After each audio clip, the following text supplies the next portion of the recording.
مرحبا بكم في قناة ميمي. اليوم راح نحضروا مسكوتشو. لهاد الوصفة يلزم لكم 4 حبات بيض تحطيهم في ميكسور. اذا ما عندكش ميكسور تقدري تستعملي الباتور. هاد الخطوة مهمة باش يطلع لنا الخليط ابيض.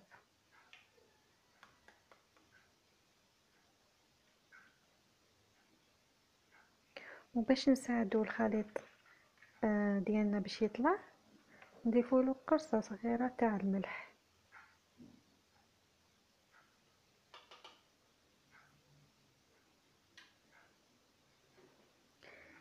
نخلطوه من 5 إلى 8 دقائق.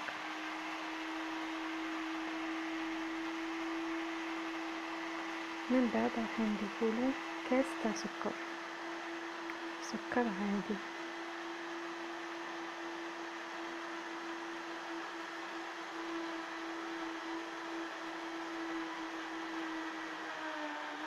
نزيدو نخلطوه مليح. لازم السكر يذوب مع البيض، يذوب مليح. من بعد راح نضيف كاس تاع زيت.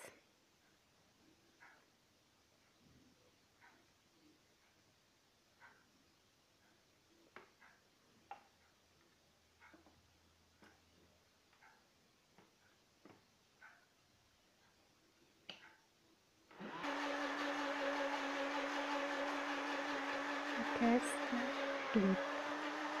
انا في الخطوه زربت الفيديو، ثم خلوه براحته يتخلط.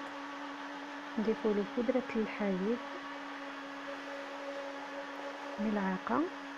اذا ما عندكش بودره الحليب تقدري تستعملي ملعقه خل ابيض. هاد الخطوه راح تساعد الخليط باش يتنفخ.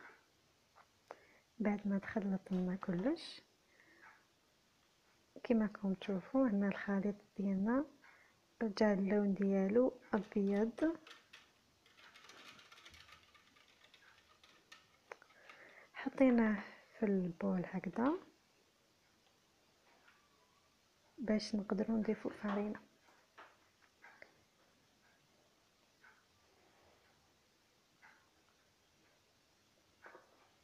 تقدري تضيفي منكهات مثل قشور القرص، هي تجي روعه معاه، او الفانيليا كما تحبين. هاد المقادير استعملت 2 خميرة تاع الحلوى، 2 باكيات في 400 غرام تاع الفرينه.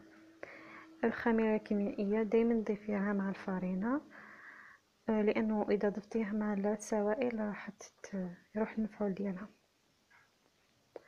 راح نضيف 400 غرام فرينه، نخلوها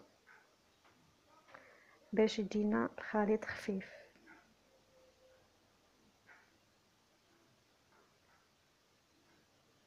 اذا كنتم مبتدئات ضيفوا الخليط الاول، من بعد خلطوه، من بعد ضيفوا الجزء الثاني تاع الفرينه وشوفوا لا تيكستور تاع المسكوتشو. لازم ما يجي خفيف ما يجي ثقيل، لانه اذا جا خفيف راح يطلع من بعد يحبط في الكوشه، واذا جا ثقيل راح يجي معجن. يعني يكون وسط. نخلطه من الاسفل للاعلى. في الاخير نخلطه جيدا باش يتحلوا لنا كاع لي غرومو. راح نحطوا الخليط تاعنا في مول كونوا ديجا دهناه بالزيت والفرينه. خطوه مهمه باش ما يلصقناش الخليط.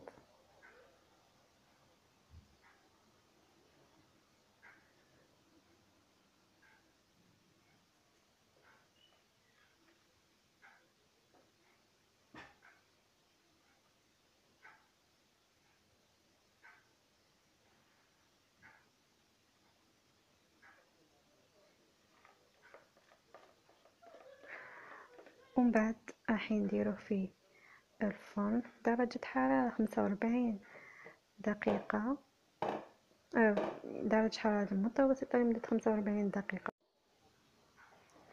نسكتو ديالنا بعد فقط ملاحظة، المسكوتشو دايما ندخلوه في فرن بارد، يعني ما نسخنوش الفرن قبل ما ندخلو المسكوتشو، يكون بارد ويكون ونحطوه بعيد عن الحرارة، يعني في الأعلى. كما راكم تشوفوا نقلبوا المسكوتشو ديالنا بعد ما يكون برد، وهاي ليك النتيجة.